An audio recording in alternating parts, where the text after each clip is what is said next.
তো আমরা যারা 2013, 14, 15 এইসব সিজনে ফুটবল দেখেছি, তাদের কাছে একটা মিডফিল্ডারের নাম, শুধু মিডফিল্ডার বলবো না, one of the best midfielder I have ever seen in modern football, তার লেজেন্ডারি কেরিয়ার শেষ হতে চলেছে।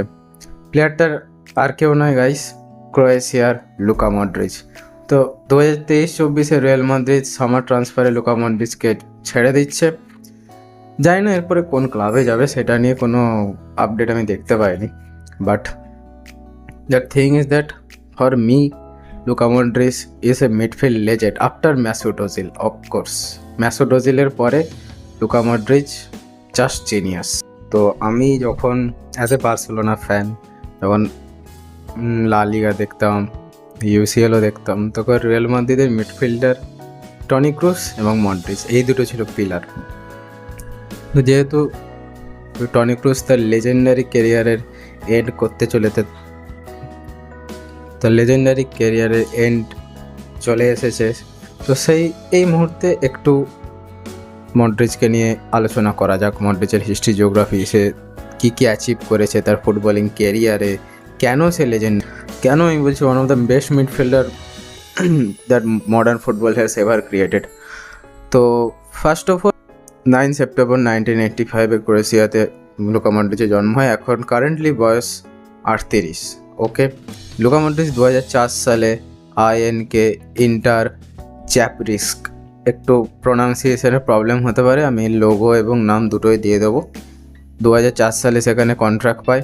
তারপরে 2008 সালে টটেনহাম হটস্পারে কন্ট্রাক্ট পায়, ইপিএল খেলে, এবং 2012 সালে আমরা সবাই জানি রিয়াল মাদ্রিদে ট্রান্সফার হয়।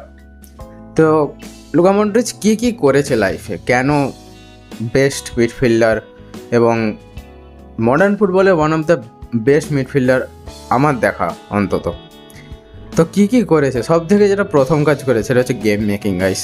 মিডফিল্ডের যে game making, passing ability, Toni Kroos আর মডরিচ যে গেমটা তৈরি করতে রিয়াল মাদ্রিদের জন্য, দ্যাট ইজ ফিনোমিনাল। মানে এর কোনো জায়গা নেই, আলাদা কোনো জায়গা নেই। আমাদের মডরিচ আর টনি ক্রুজ দুজনেই জিনিয়াস অফ দিস ফিল্ড। তো এবার ট্র্যাক রেকর্ডে একটু দেখা যাক মডরিচ কী কী করেছে তার লাইফে। টটেনহাম হটস্পারের হয়ে কী কী করেছে, রিয়াল মাদ্রিদের হয়ে কী কী করেছে। রিয়াল মাদ্রিদটা তবুও আমরা একটু আধটু জানি, কিন্তু টটেনহাম হটস্পারটা অনেক কম লোকই জানে। আরেকটা কথা তোমরা অনেকে হয়তো জানো না, যে টটেনহাম হটস্পারকে 2009-এর ইউসিএলের যে কোয়ালিফাইং, সেইখানে প্রথমবার টটেনহাম তাদের 50 বছরের ক্লাব ইতিহাসে ইউসিএলে খেলার চান্স পায়, এবং সেইখানে বিশেষভাবে মডরিচের অনেক অবদান ছিল। এবং সেখান থেকেই, যবে থেকে ইউসিএলের কোয়ালিফাইংয়ে ভালো পারফরমেন্স করেছে, সেই সিজন থেকেই রিয়াল মাদ্রিদের নজর পড়ে গিয়েছিল। ওকে, এবং তোমরা সবাই জানো যে 2018 সালে যখন মেসি রোনাল্ডো তার পিকে, তার মাঝখানে সে ব্যালন ডিওর নিয়ে চলে যায়, এবং বেস্ট প্লেয়ার, ইউরোপিয়ান প্লেয়ার ওই বছরই হয়।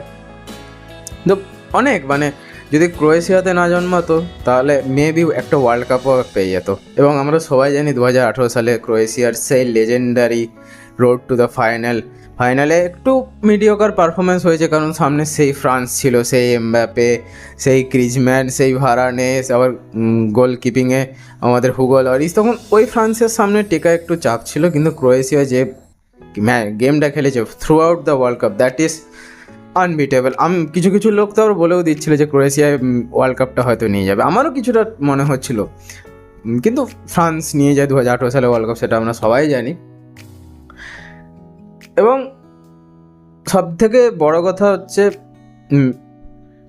মেসি রোনাল্ডো যখন পিকে ছিল 2018-19-এ, যখন 2018 সালে রোনাল্ডোর সেই বিখ্যাত বাইসাইকেল কিক জুভেন্টাসের এগেনস্টে, সেই গোলটা পুস্কাস পেতে রয়ে গেল।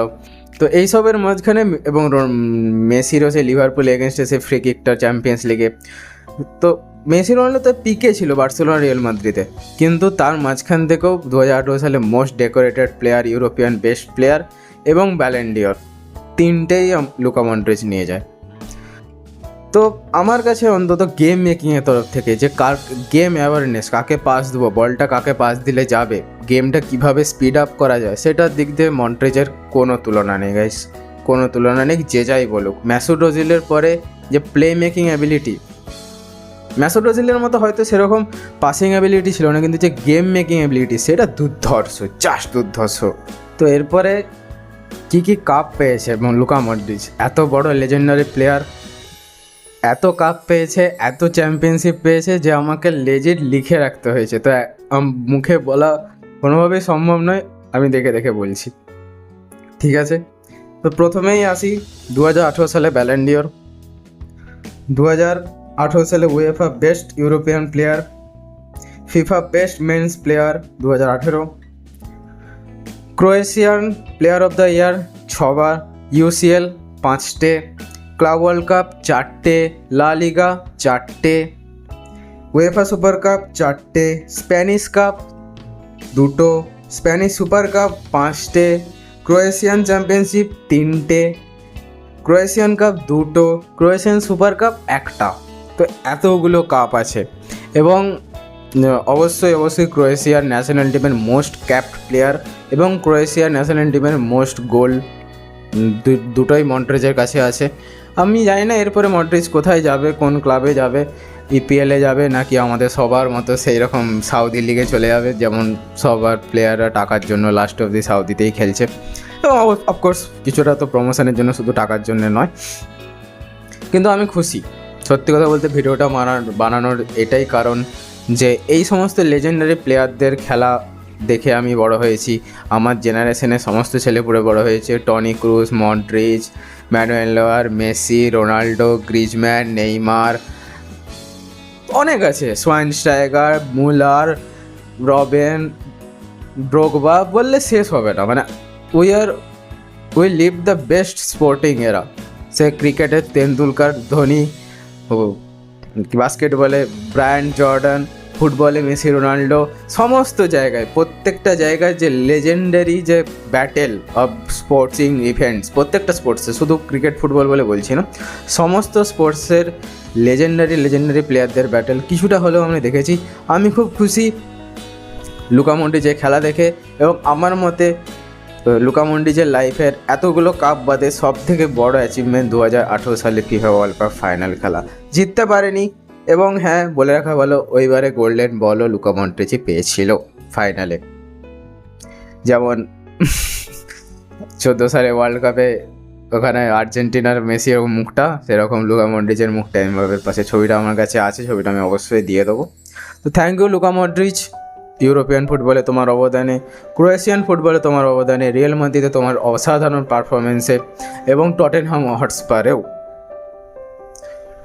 এরপরে লুকা মডরিচ কোথায় যাবে আই ডোন্ট নো, যখন যাবে, যখন ফুললি আপডেট পেয়ে যাবো অবশ্যই সেটা নিয়ে আসবো। একটা লেজেন্ডারি প্লেয়ারের লেজেন্ডারি কেরিয়ারের ইতি ঘটলো, এরপরে জানি না কোন লেজেন্ডারি প্লেয়ারের কেরিয়ার শেষ হবে। যখনই এরকম কোনো বিশেষ প্লেয়ার যাদের খেলা অ্যাকচুয়ালি ভালো লাগছে, যাদের খেলা দেখে আমরা বড় হয়েছি, যাদের খেলা দেখে ফুটবলের প্রতি ভালোবাসা জেগেছে, তারা যখন খেলা ছাড়বে, তারা যখন ফুটবলকে বিদায় জানাবে, তারা যখন স্পোর্টসকে বিদায় জানাবে, অবশ্যই তাদের জন্য ট্রিবিউটের আমি ব্যবস্থা করব। কেউ না করুক, তাদের ধন্যবাদ বলার দায়িত্ব আমার, দরকার নেই। তো ভিডিও ভালো লাগলে ভিডিওকে লাইক করবে, কাদের লুকা মডরিচকে ভালো লাগে এবং রিয়াল মাদ্রিদ ফ্যানরা অবশ্যই কমেন্টে লিখে যাও। এবং এরকম আরও ইনফরমেটিভ স্পোর্টসের ভিডিওর জন্য তোমরা জানো কী করতে হবে, চ্যানেলকে সাবস্ক্রাইব করতে হবে।